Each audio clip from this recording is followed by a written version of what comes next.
The title of story is The Last Move of Amelia Harris. Enjoying the content? Hit subscribe to stay updated and never miss a video.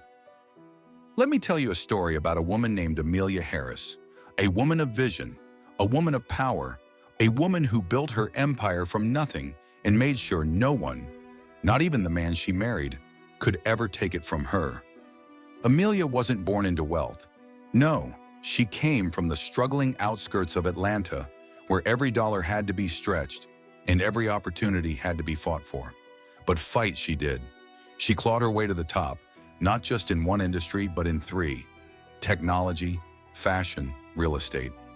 By the time she was 30, she was more than just rich. She was a force, a symbol of Black excellence, proof that the world's expectations meant nothing when you had the will to shatter them. And she never forgot where she came from. Oh no, Amelia put her money where it mattered.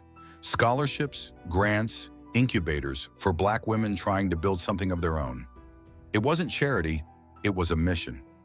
She knew firsthand how the world treated Black women, and she had no intention of letting that cycle continue. Now you'd think a woman like that would have a husband who understood her, who supported her. But Thomas Harris? He was a different kind of man. Thomas came from old money, the kind that never had to struggle, never had to prove itself. To him, success was an inheritance, not something you earned. And at first he told himself he loved Amelia for her strength, her ambition, but over time, that admiration turned to resentment. You see, Thomas was used to being the one in control, the one who made the decisions, the one who held the power. But with Amelia, he was just a man in her shadow, and he hated it. Now, that's where Catherine comes in. Catherine was young, Catherine was eager, and most importantly, Catherine knew exactly how to make Thomas feel like the man he thought he should be. She worked in one of Amelia's companies, but she had her sights set on something bigger: wealth, status, luxury, and she knew just the man to get it from. She played the game well, whispering in Thomas's ear at night, "She doesn't need you, Thomas, but I do. When she's gone, you'll finally be free." And at first, Thomas resisted, but as Amelia continued to prioritize her work over him, as she made it clear that she would never be the kind of wife who needed saving, Catherine's words started to take root. Then came the twist of fate. Amelia got sick.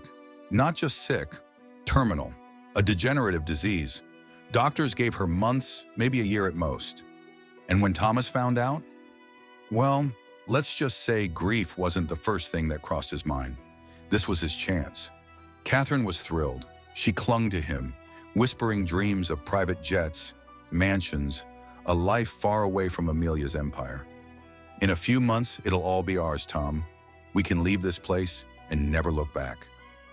And for the first time in years, Thomas felt something close to excitement. No more lectures about Black women's empowerment, no more charities, no more Amelia overshadowing him. Soon her wealth, her entire empire, would be his. But Amelia? Oh, Amelia was 10 steps ahead. She knew her husband, knew the way he looked at her money, knew that the moment she was gone, he'd try to undo everything she had built, and she wasn't about to let that happen. So she made a call to her lawyer, a man who had handled her affairs for years, and she gave him strict instructions. Her will? It was to be changed immediately. Every company, every property, every last dollar, it would all go to the foundation she built for Black women. And Thomas, he'd get a stipend, just enough to keep him afloat, just enough to make sure he couldn't contest it. When the lawyer hesitated, she only smiled. I've never been more sure of anything in my life. And with that, the stage was set. Amelia passed away on a crisp autumn morning. The news spread like wildfire, tributes pouring in from across the country.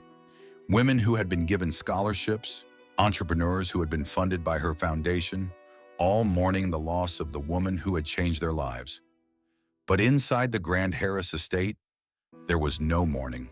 There was Thomas Harris sitting in his study, whiskey in hand, barely listening to the television as reporters listed off Amelia's accomplishments.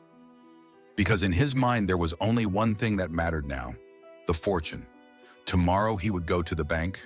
Tomorrow, he and Catherine would collect what was rightfully theirs. Tomorrow, everything would change. Or so he thought.